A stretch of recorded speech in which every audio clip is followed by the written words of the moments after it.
सो hi guys, आज मैं आपके संग ये शेयर करूंगा कि मेरा जो एक्सपीरियंस था डॉक्यूमेंट वेरिफिकेशन और मेडिकल एग्ज़ाम का आरआरबी जेई की जो रिक्रूटमेंट प्रोसेस हुई थी 2019 में, तो वो कैसा रहा था। सबसे पहले तो एग्ज़ाम की बात करी जाए तो जो मेरा एग्ज़ाम था वो CBT 1 मई में पड़ा था 2019 के, और जो CBT 2 था वो सितंबर में था। तो मैंने दोनों एग्ज़ाम क्वालिफाई किए थे और मैं डॉक्यूमेंट वेरिफिकेशन और मेडिकल एग्ज़ाम में भी अपीयर हुआ था। और जो डीवी और मेडिकल था वो 28 नवंबर को पड़ा था और मेडिकल पड़ा था 29 नवंबर को, द नेक्स्ट डे ही पड़ा था। अच्छा, तो अब डॉक्यूमेंट वेरिफिकेशन की बात करें तो इन्होंने एक एडमिट कार्ड रिलीज़ किया था डीवी के लिए, और मेरा जो बोर्ड था आरआरबी था वो आरआरबी इलाहाबाद है। तो हमारा जो सेंटर पड़ा था डीवी का तो वो भी इलाहाबाद ही था। जो आरआरबी का उनका ऑफिस है उसी में हमारा डॉक्यूमेंट वेरिफिकेशन हुआ था। 2 शिफ्ट में हुआ था। मेरा इवनिंग शिफ्ट में था। मॉर्निंग शिफ्ट में कुछ लोगों का था और कुछ लोगों का इवनिंग शिफ्ट में था। मेरा इवनिंग शिफ्ट में था और मेरा सबसे लास्ट में मेरा रोल नंबर था, तो सबसे लास्ट में मेरा ही डॉक्यूमेंट वेरिफिकेशन हुआ था। तो जैसा कि किसी भी एग्ज़ाम में होता है, जैसे आप लाइन में लगते हैं, फिर अपना एडमिट कार्ड दिखाते हैं, तो डीवी के संग भी ऐसा ही था।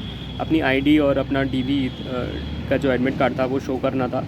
उसके बाद फिर सब लोगों को एक अंदर एक हॉल में बिठाया था और कुछ पैनलिस्ट थे, लगभग 6-7 पैनलिस्ट थे, बहुत सीनियर थे वो।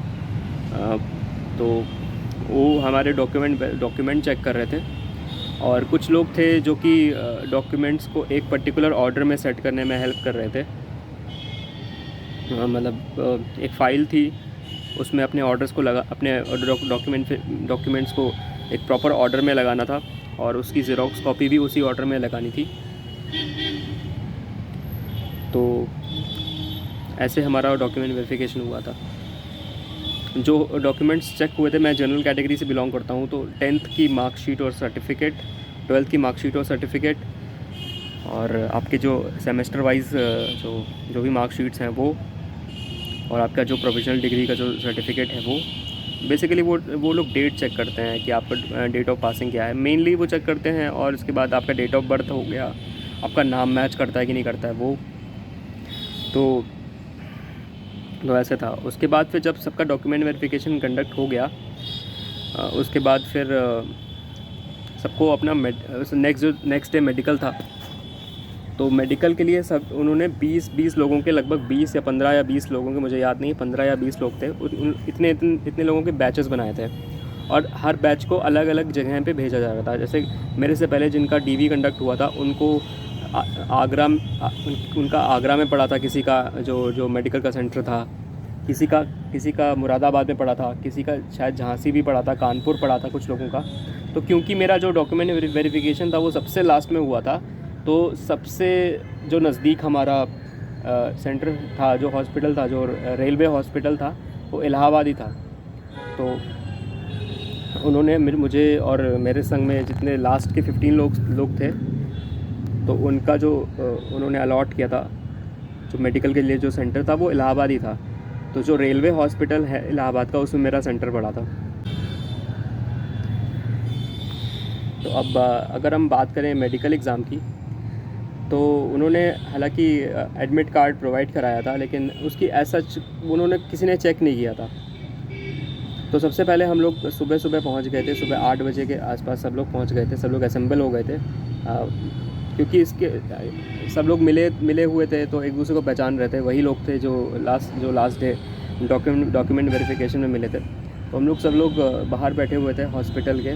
उसके बाद किसी ने बुलाया था कि आप अंदर आ जाइए, बैठिए। तो एक हॉल था, उन्होंने वहाँ पे असेंबल किया था सबको। उसके बाद फिर कुछ देर हम लोग असेंबल रहे थे। उसके बाद सब लोगों को आई टेस्ट करने के लिए भेज दिया था। आई टेस्ट ऊपर एक हॉल था जो कि ऑप्टोमेट्री, मतलब जिसमें जो आँखों की जांच होती है, तो उन्होंने वहाँ पे बैठाया। एक बहुत डार्क रूम था, उसमें जैसे जिसके स्पेक्ट्स लगे हुए हैं, तो वो उनको पहले स्पेक्ट्स उतार के वो पहले पावर चेक कर रहे थे। अब वो सामने वो जो एक गोला होता है, गोला कहाँ से ओपन है, कहाँ से राइट से ओपन है, कि ऊपर से ओपन है कि नीचे से ओपन है, वो बताना था। तो पहले तो ये चेक हुआ। पहले तो आप अपने चश्मा उतार के आप पावर चेक कराइए। फिर उसके बाद फिर आप चश्मा लगा लीजिए। उसके बाद फिर आप अब चश्मे के साथ कितना बता पाते हैं, कितना 6/9 बता पाते हैं या 6/6 बता पाते हैं, तो ऐसा। फिर उसके एक चीज़ और चेक हुई थी, कुछ एलईडी लाइट्स थी, छोटी छोटी थी, ऑरेंज थी, रेड, ग्रीन, तो वो बताना था कि ये कौन सा कलर की है, ये कौन सा कलर की है, तो ऐसा था। उसके बाद जब ये हो गया, उसके बाद फिर हमें नेक्स्ट जो चीज़ चेक हुई थी वो था एक्सरे हुआ था सबका।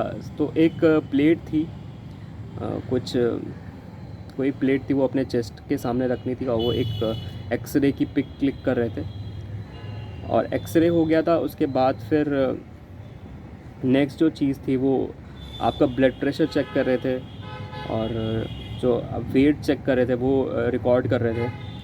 उसके बाद फिर जो मेल कैंडिडेट्स थे उनका हाइड्रोसील टेस्ट हुआ था। जो आरआरबी जेई की जो रिक्रूटमेंट हुई थी उसमें जो मेडिकल स्टैंडर्ड की जो रिक्वायरमेंट थी वो A3 थी। अब A3 में क्या होता है, अगर हम स्पेसिफ़िकली आई टेस्ट की बात करें तो आई टेस्ट में ये होता है 6/9 होता है विद और विदाउट क्लासेस। तो मेरा तो क्वालिफाई हो गया था इसमें, लेकिन एक जो मुझे मेरे इग्नोरेंस में एक चीज़ मुझसे निगलेक्ट हो गई। अगर आपका स्पेक्स आप लगाते हैं तो मेडिकल के दौरान आप अपने स्पेक्स का जो डॉक्टर से रिकमेंडेशन, उस पर डॉक्टर के पर्चे पे अपने स्पेक्स का पावर लिखवा के ले जाइए, वो सबमिट होगा वहाँ पे। तो क्योंकि मुझे पता नहीं था, तो और मैं ऐसे ही चला गया था और मुझे स्पेक्स लगे हुए हैं, तो उन्होंने मुझे एक दिन रुकवाया था, एक दिन मुझे एक्स्ट्रा लगा था। तो अगले दिन मैंने ये सबमिट कर दिया था और उन्होंने मुझे रिलीज़ कर दिया था। तो ये था मेरा डॉक्यूमेंट वेरिफिकेशन और मेडिकल का एक्सपीरियंस। अगर आपकी कोई क्वेरी हो तो आप मुझसे पूछ सकते हैं। So thank you.